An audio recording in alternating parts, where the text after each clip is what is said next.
Welcome Vikings, I am your host, Bearer of Curses. Today I want to go over how you can maximize your scrap iron profit in the swamp. Before we get started, just a quick thing here. I'm trying to grow my channel to 5K and I love having you around, and I hope these videos are helping you in one way or another. If you're into Valheim or just into survival games in general, you are in the right place. Hit subscribe, grab some mead, and get cozy.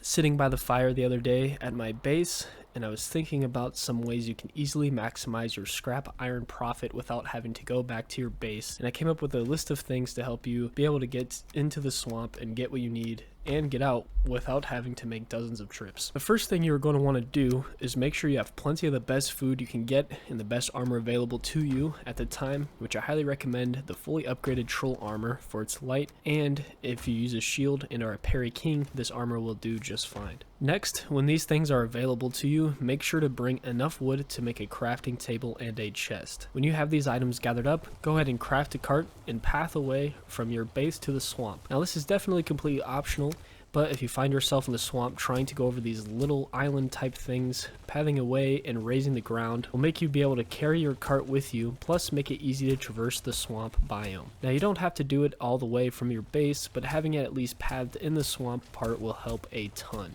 Once we have a cart and a reliable way to get to the swamp, take your cart to the first crypt that you see and go ahead and park. You will then need to set up a usable workbench on top of one of these crypts and set up a chest next to it. The reason for this workbench is to be able to repair your pickaxe during and after each crypt run. This way you can keep mining without having to go back home. I like to put them on top of these crypts, that way I can get some breathing room between fighting and mining. Be warned, sometimes at night those little floaty ghost wraiths will try to fly up here and get you, but not to worry, you can just repair and quickly get back inside. Now that you have everything set up, you can mine to your heart's desire and grab a whole crypt's worth of scrap iron.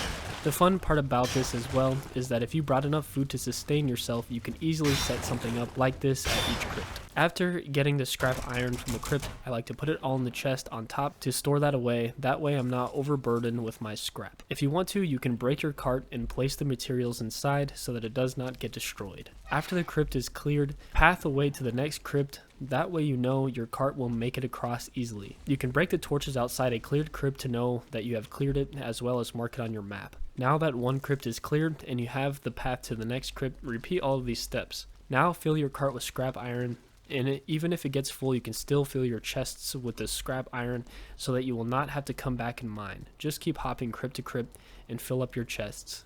After that, come back to the paths you made and collect your items in your chests. To me, the pathing part and learning to traverse to the crypts using this path is a very important part of this because it will make your trips faster. Using this method plus the workbench and chest method will save you tons of time in the swamps and make it less of a hassle to come back. I hope I learned you something today, and if I did, please like the video and maybe share it to your friends that you play Valheim with. That is it for me today, Vikings. I will see you next time.